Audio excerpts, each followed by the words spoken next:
سيداتي سادتي نرجو من حضراتكم الانتباه. Mesdames et messieurs, puis-je avoir votre attention s'il vous plaît? Ladies and gentlemen, may I have your attention please? Meine Damen und Herren, ich bitte um Ihre Aufmerksamkeit.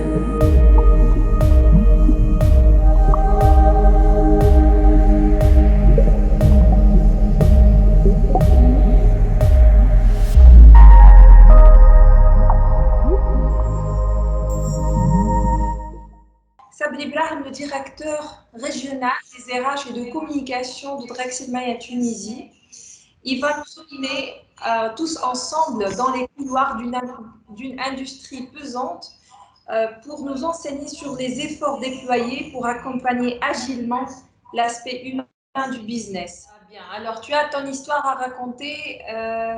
On la connaît, nous, les soldats de Drexel-Maya, mais tout le monde écoutera avec beaucoup d'intérêt. Merci beaucoup et je fais un coucou à tous mes collègues qui sont là présents. J'ai vu la liste des participants et j'ai bien remarqué qu'il y a pas mal qui sont là.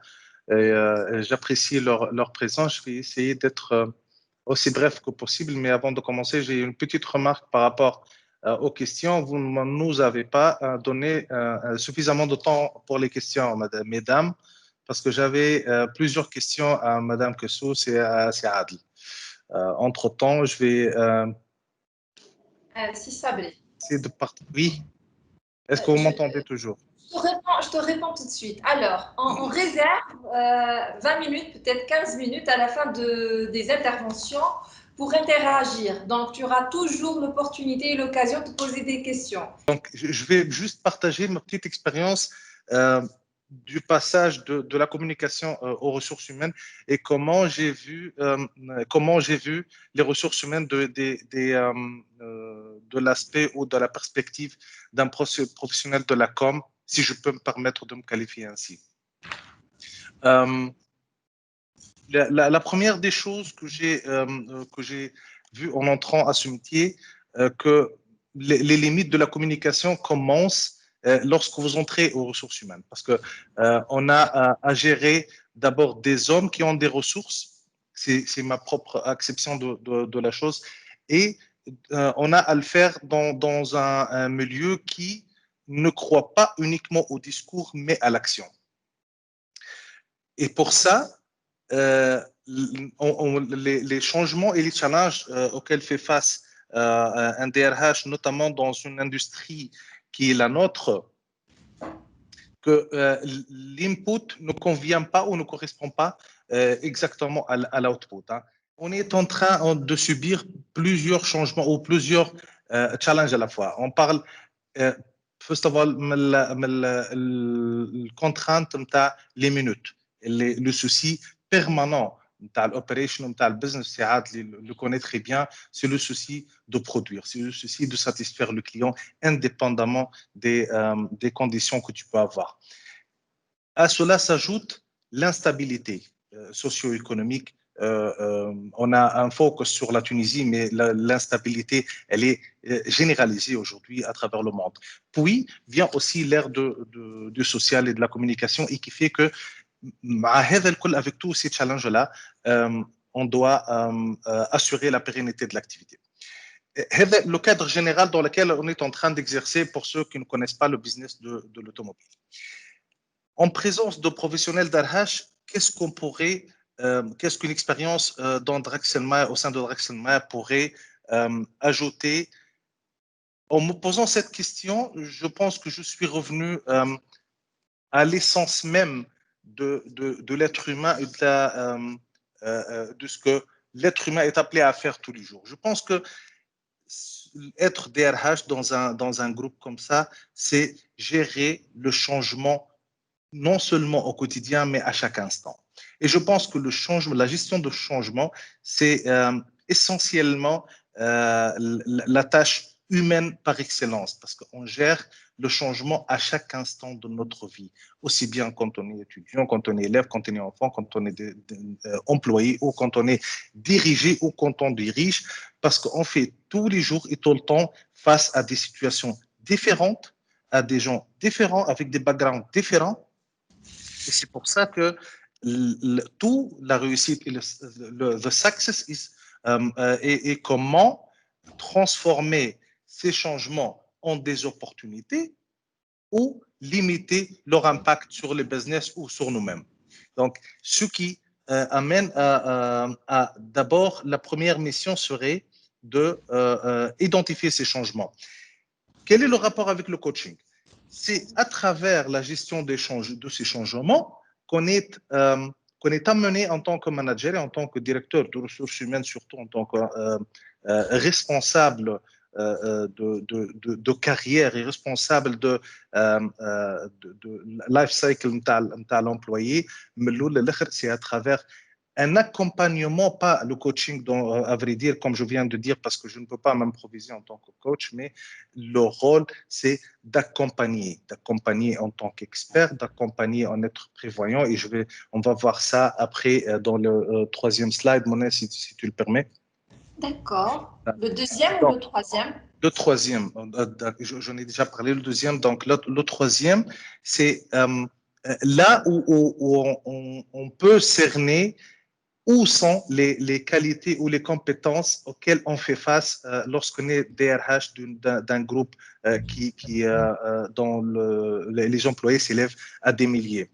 D'abord, je reviens à la notion de changement pour souligner que dans notre métier, par exemple,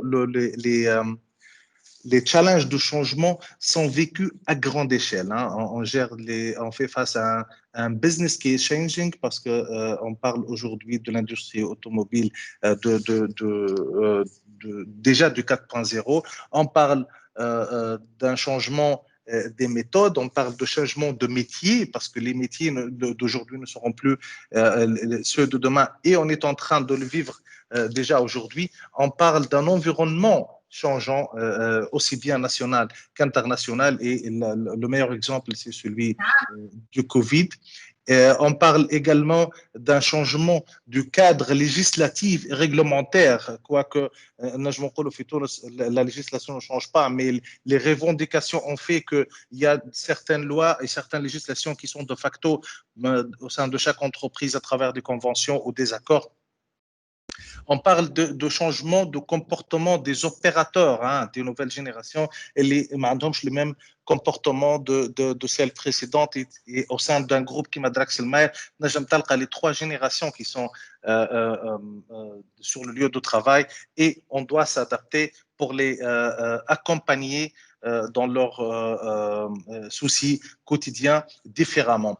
On parle également d'un changement de comportement du cadre aujourd'hui, du cadre dans le business qui est partout d'ailleurs, où on ressent que la mobilité devient une valeur en soi, c'est-à-dire que ça fait huge mobility في الكادر في الكادر نتاعنا وين فما ان افور كبير للريتنشن نتاعهم اترافير اوسي لاكومبانيمون هذا اللي كان يحكي عليه سعاد القبيله كومون il a convaincu un cadre de rester quoi qu'il n'était pas motivé parce que justement les gens ne quittent plus par souci particulier mais juste parce qu'il y a une envie de changer juste pour ce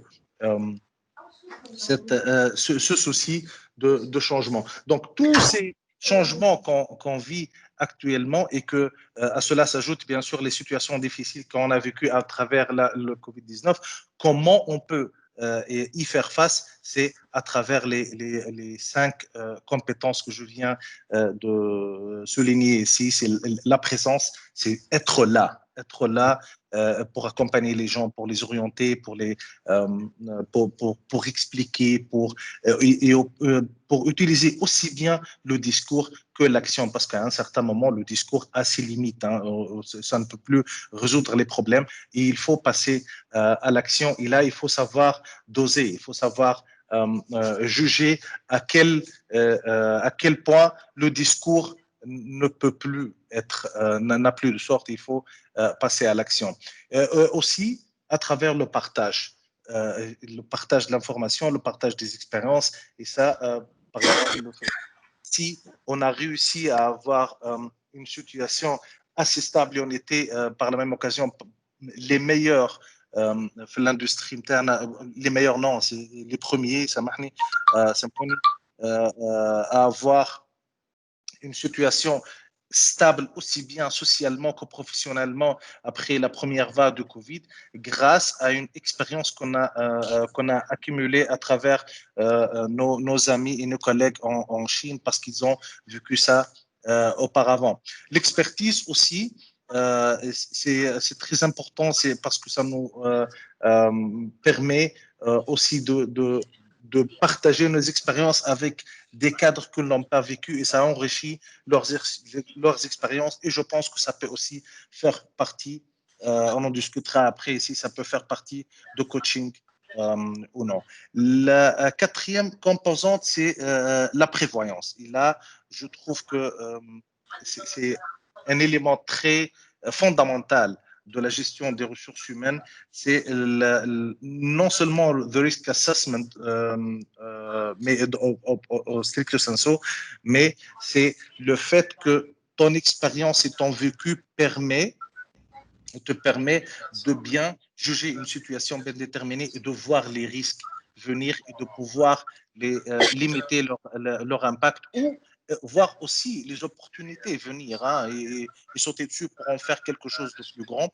Et aussi la flexibilité que je n'ai pas cité ici, mais que je trouve un facteur transversal à travers toutes ces compétences. Si on n'a pas cette flexibilité, cette capacité de passer, de s'adapter à plusieurs situations, on ne peut pas donner l'orientation, on ne peut pas donner le coaching, excusez-moi, dans son sens le plus limité, du moins à mon niveau, aussi bien aux business partners qu'aux employés. Ce que également j'ai pu constater, le dernier slide s'il te plaît, Monet, ce que ma petite expérience avec la RH m'a permis de constater aussi, c'est les limites des modèles très théoriques de ressources humaines. Je partage avec vous le modèle d'Ulrich qui est l'un des plus connus et l'un des plus exhaustifs de l'activité de ressources humaines et de professionnels de ressources humaines. Là, on voit plus ou moins le partage de ces missions entre le partenaire stratégique qui traduit la stratégie de l'entreprise en priorité, en pratique RH, l'agent de changement, le champion des employés, entre guillemets, et l'expert administratif, quoique en Tunisie, on remarque que le volet administratif est le plus dominant. On parle de 70% à 60% de capacité administrative. Mais là aussi bien successful or ce modèle est-il, là, il est confronté à un autre élément qui est le facteur externe et qui a, à travers cette crise de Covid, on l'a vu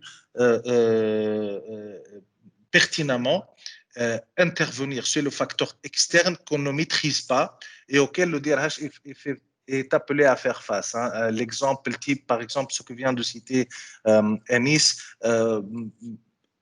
à travers son expérience de shutdown, c'est quelque chose qu'il ne maîtrise pas, c'est quelque chose qui n'est pas dans ses compétences, ce qui n'est pas dans les compétences de son RH et qui vient comme ça, une décision externe qui t'oblige à faire un shutdown et à laquelle tu dois faire face, que ce soit à Forestia ou on l'a vécu différemment à Siliana pour le groupe Draxelmaier. C'est également les facteurs externes, la gestion d'autres ressources. On l'a vécu fait le Covid, où les DRH sont appelés à coordonner, que ce soit avec les gouvernorats, avec le transport, pour voir comment assurer le transport de leurs employés ou satisfaire les commandes de leurs clients aussi bien, bien qu'il y a une situation de grève.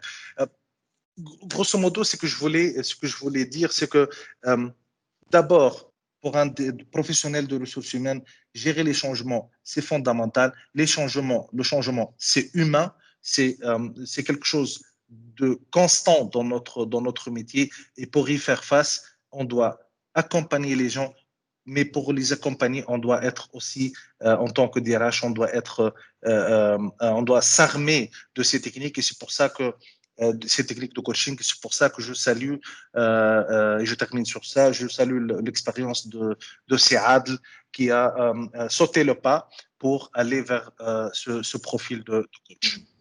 Et je vous remercie. Merci beaucoup Sabri. Alors, vraiment, cette thématique, elle nécessite peut-être, ou bien elle mérite un débat à part entière.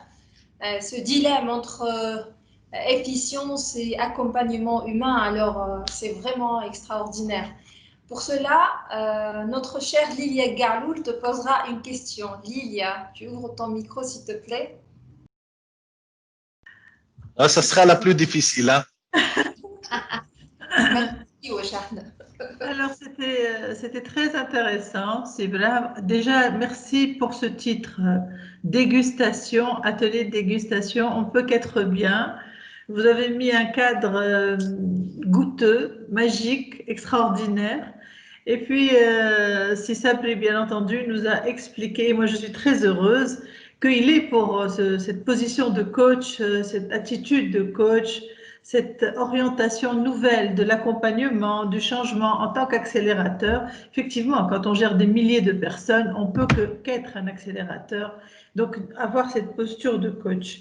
Moi, entre l'efficience et l'accompagnement, je voulais savoir où est-ce qu'ils se croisent, l'efficience, l'accompagnement, ou bien est-ce qu'ils se consolident pour atteindre en fin de compte l'épanouissement, pour atteindre l'optimisation. Donc, c'est ça ma question. Ok, merci beaucoup Lila.